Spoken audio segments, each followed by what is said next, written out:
Patreon और अन्य माध्यमों से नेशनल दस्तक का सहयोग करने वाले सभी दर्शकों का बहुत बहुत शुक्रिया। आपके सहयोग से ही बहुजन मीडिया को नई ऊंचाई मिल रही है और मनोबल और अधिक बढ़ रहा है।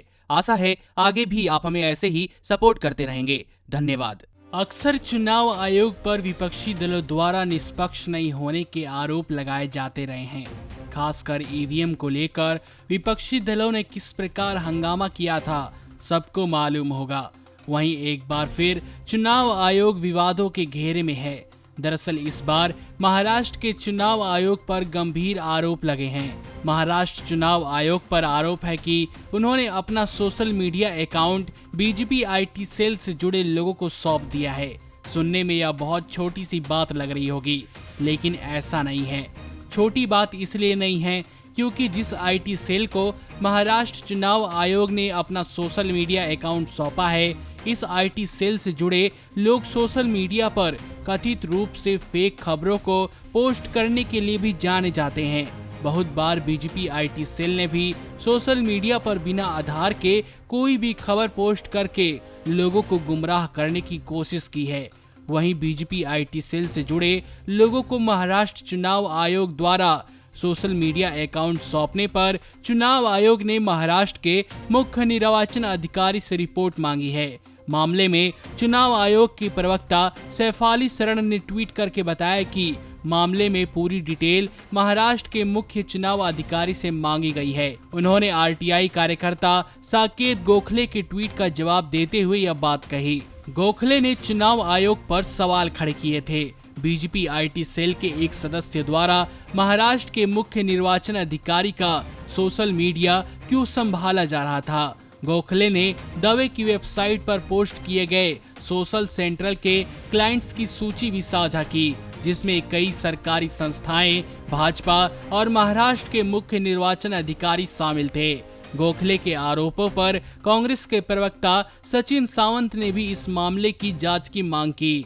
एक अन्य ट्वीट में उन्होंने पूछा, गोखले ने कहा 202 प्रेस हाउस का इस्तेमाल सोशल सेंट्रल नामक डिजिटल एजेंसी द्वारा भी किया गया था। यह एजेंसी देवांग दवे की है, जो भाजपा के युवा विंग भारतीय जनता युवा मोर्चा के लिए आईटी और सोशल मीडिया के राष्ट्रीय संयोजक हैं।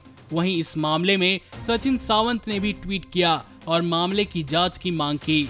उन्होंने लिखा, हम एक स्वतंत्र चुनाव आयोग के पैनल द्वारा इस गंभीर मुद्दे की जांच की मांग करते हैं। चुनाव आयोग स्वतंत्र रूप से काम करने वाला है। यहां भाजपा युवा विंग के राष्ट्रीय पद अधिकारी की एक कंपनी ने सीईओ के महाराष्ट्र के सोशल मीडिया को संभालने में महत्वपूर्ण भूमिका निभाई।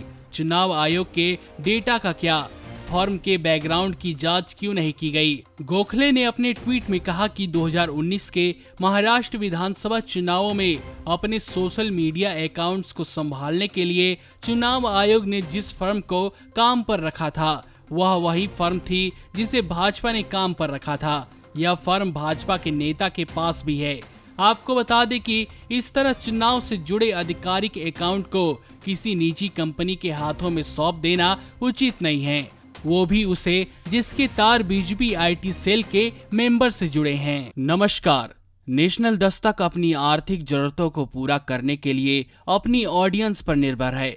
बहुजन समाज से संबंधित मुद्दों को उठाने के कारण यूट्यूब की तरफ से नेशनल दस्तक की कई वीडियो पर एड्स नहीं दी जाती, जिसके कारण हमें आर्थिक समस्याओं का सामना करना पड़ रहा है। आपका एक छोटा सा कदम बहुजन मीडिया को बचा सकता है।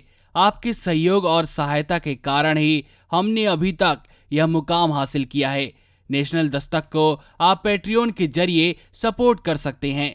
इसके साथ ही आप अन्य माध्यमों जैसे यूपीआई, गूगल पे, डेबिट कार्ड, वॉलेट, फोन पे आदि से भी हमारी मदद कर सकते हैं, जिसका लिंक वीडियो के नीचे डिस्क्रिप्शन में डाल दिया गया है।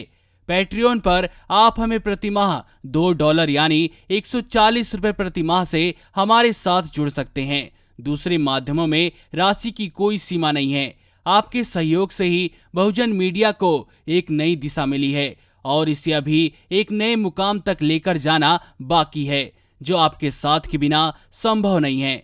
आपसे डायरेक्ट फंडिंग से हम आपके अधीन हो जाएंगे और एक स्वतंत्र मीडिया के तौर पर समाज की आवाज को बुलंद कर पाएंगे। धन्यवाद। नेशनल दस्तक को देखने वालों से अपील है कि वह नेशनल दस्तक के सपोर्टर फॉर्म को भरें ताकि हम सीधे आपसे जुड़ सके। नेशनल दस्तक की आपसे गुजारिश है कि अगर इसको बचाना चाहते हैं तो नेशनल दस्तक को सब्सक्राइब करने के लिए रेड कलर के सब्सक्राइब बटन को दबाएं, फिर बेल आइकन की घंटी दबाएं। नेशनल दस्तक को बचाने के लिए बहुत जरूरी है कि हर खबर को शेयर करें, लाइक करें, कमेंट जरूर करें।